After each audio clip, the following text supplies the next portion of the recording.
Hi, my name is Mark Watson, and I'm the CEO of Earth Innovations.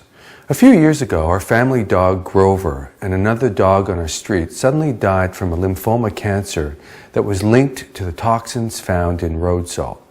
This traumatic family event, as sad as it was for our young children, was the catalyst that led me to develop EcoTraction, an environmentally friendly alternative to road salt. There are many environmental issues affecting our planet, but few are as directly linked to our personal choices as road salt. Perhaps after watching this video, your perspective on this seemingly innocent chemical will change, and you too will become part of the solution. Like it or not, winter comes along every year. With it comes the extra hassle of having to shovel our driveways and commute to work through snowstorms. And along with winter comes a huge pile of salt. It seems like, here in North America, we've been brainwashed into believing that if we throw huge amounts of road salt and ice melters around, we can melt winter away and defeat Mother Nature, if you will. Did you know that in Canada, they use about 10 million tons of road salt every year for highway de-icing? If you add that to the 30 million tons of salt that get used every year in the United States, it means that nearly 40 million tons of salt get used every year in North America alone, as we attempt to deal with our winter woes. What does 40 million tons of salt look like exactly? Well, one 18-wheeler truck will hold about 25 tons of salt. That means it would take 1.6 million 18-wheelers just to hold all of the salt that gets used in a single year in North America.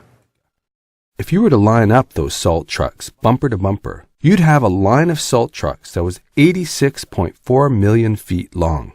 An NFL football field is only 300 feet long. So if you think about it, that line of triaxles would stretch across almost 288,000 NFL football fields, or 60% around the world. You might be thinking to yourself, okay, what's the big deal with that? After all, isn't salt a natural substance that just sort of disappears when spring arrives and the snow melts? All those spring showers are just nature's way of cleaning up all the grime and salt associated with winter, right? Well, all of that salt that we dump on our roads and sidewalks gets washed away, but it doesn't just vanish. Those 40 million tons of salt have to end up somewhere, and that somewhere is our soil, our rivers, and ultimately our drinking water. You see, salt doesn't decay, it doesn't break down, and it certainly doesn't just go away. It dissolves into the snowmelt and then flows into our storm sewers. From there, most of it enters our waterways. Every ton of salt contaminates 1.64 million liters of water. That's roughly 433,000 US gallons. If we use 40 million tons of salt annually in North America, then we're contaminating 15.625 quadrillion liters or 4 quadrillion US gallons of water. That's enough water to fill up Lake Superior, the greatest of the freshwater lakes, 1.3 times over. For the most part, this water is completely untreated. So all of these dissolved salts are ending up in the water that we drink. Sure, our drinking water gets treated prior to consumption, but sodium chloride and other chloride salts cannot be removed by conventional water treatment.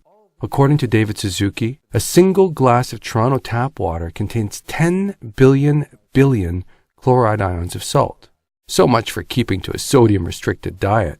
And you know what happens to the last little pile of dirty snow that's sitting on the side of your driveway? Well, whatever salt doesn't run off into our rivers winds up getting absorbed into the soil where it accumulates year after year. It destroys the soil structure and eventually ends up in our groundwater table. Once the salt has found its way into the water table, as it has in Waterloo, Canada, for instance, the water table is permanently contaminated. The salt will continue to accumulate for generations to come. It can be diluted, but can never be permanently removed. So maybe it's worth our while to take a closer look at the whole road salt issue. Let's back up for a second and take a moment to set the record straight about who we are. As a company, we're committed to developing and marketing eco-friendly products that will help protect our precious natural resources. Obviously, as the producers of EcoTraction, an eco-friendly alternative to road salt, we've got something at stake in the issue.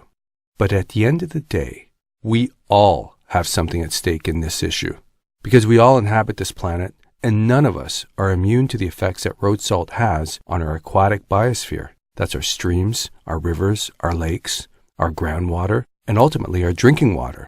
and our terrestrial biosphere, that's soils and plants and trees. And as taxpayers, none of us are immune to the effects that road salt has on the green and gray infrastructure, such as trees or roads and bridges, that make our cities what they are. In the words of Nobel Peace Prize winning economist Milton Friedman, we call this externalized or hidden cost. As taxpayers, we haven't consented to the extra hidden costs that are associated with road salt, but we still end up paying for them. Each ton of salt causes an estimated $900 in damage to our urban and rural infrastructure. So is it really accurate to say that we're only paying $60 a ton for road salt? That's only the upfront cost that we pay. It doesn't account for the salt debt that we incur every year.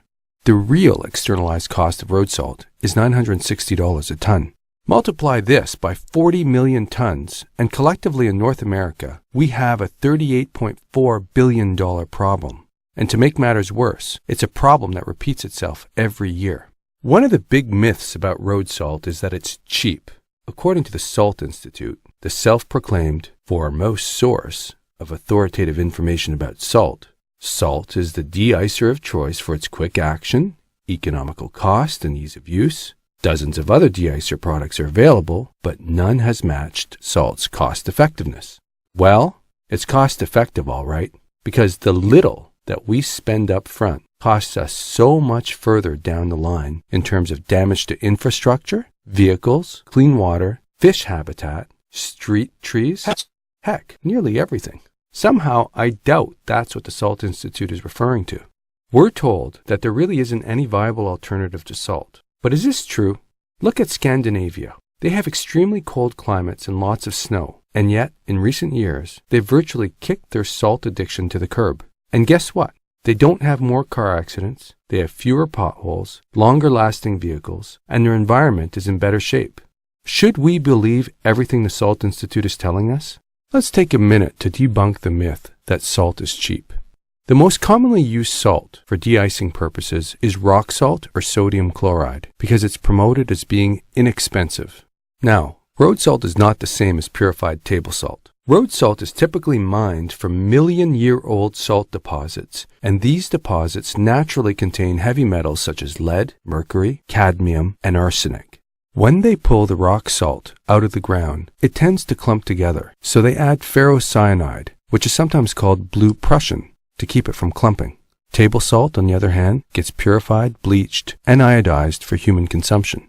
There is increasing evidence that links sodium chloride to some pretty adverse and expensive side effects, including corrosion of our motor vehicles, concrete walkways, interlock brick patios, and public infrastructure.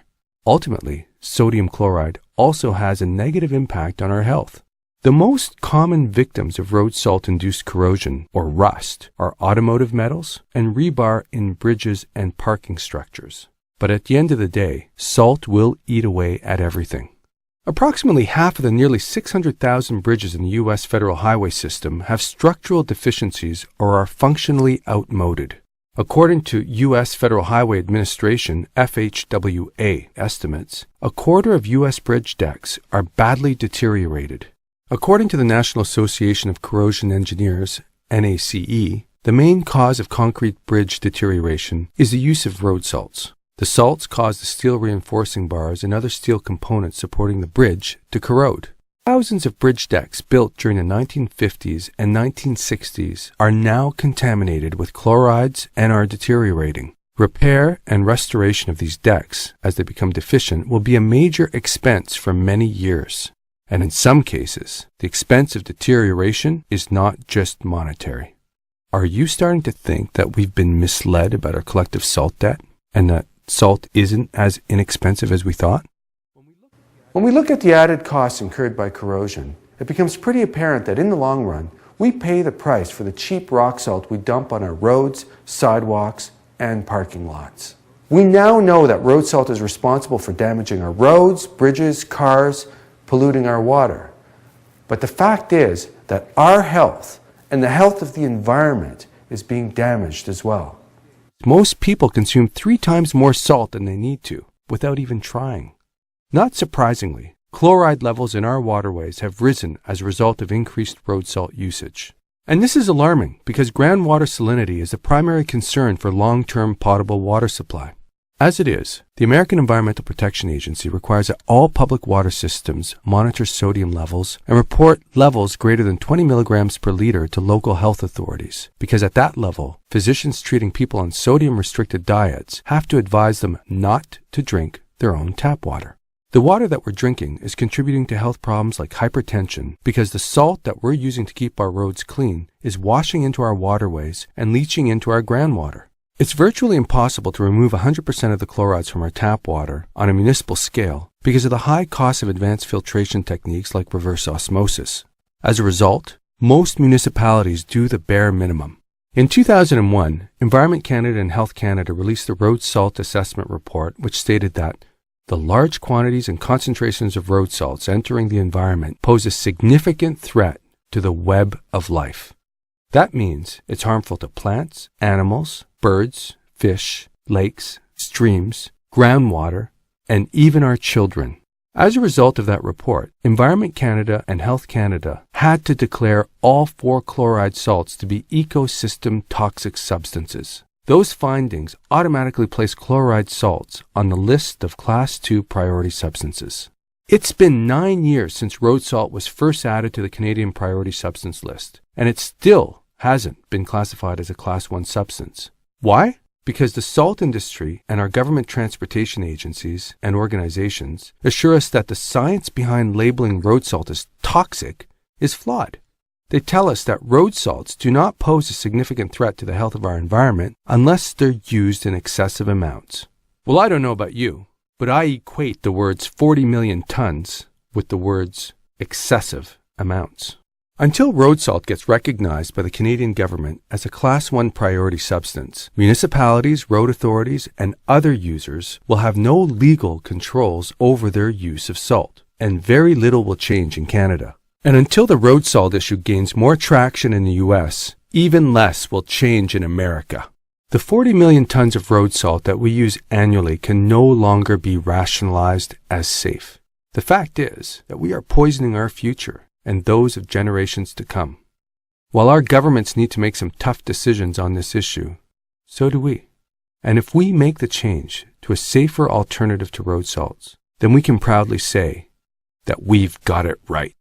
As the activist Margaret Mead said, never depend on institutions or government to solve any problem. All social movements are founded by, guided by, motivated, and seen through the passion of individuals. To this end, if you share our passion for this issue, then please forward this link with a note to your local town councillor or federal politician. If you have any personal experiences with salt, photos, or facts to share with us about your town's own salt debt, we'd love to hear from you. Or whip out your phone and send us a video of how you got it right. I've got it right. I got it right. I've got it right. I've got it right. I got it right. We've got it right. We got it right. We got it right. We got it right. I got it right. We got it right. I've got it right. I got it right. I got it right. I got it right. I got it right. I got it right. I got it right. I got it right. I got it right. We got it right. I've got it right. I got it right. I got it right. I got it right. I got it right. We got it right. We got it right. I got it right. I got it right. I got it right. I got it right. I got it right. I got it